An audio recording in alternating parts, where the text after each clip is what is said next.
देखो भाई जा रहे हैं डोर क्लोजर, ऐसे निशान लगा लें, निशान लगा कर होल कर लें, होल करके टाइट करके उसके बाद ऊपर वाला फिटिंग कर लें इसी साइज में साइड में।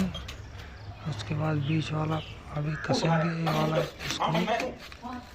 स्क्रू कसने के बाद ये वाला बोल्ट टाइट कर दें।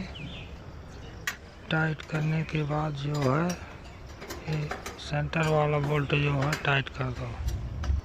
टाइट करने के बाद कैंचा वाला बोल्ट को टाइट करके डोर क्लोजर लेके रेडी हो गया लग के। अभी देखिए भाई, देखिए खोलिए आप, देखो बन के तैयार हो गया। अभी थोड़ा स्लो कर देंगे, उसके बाद सही हो जाएगा डोर क्लोजर। किसी भाई को लगाना हो तो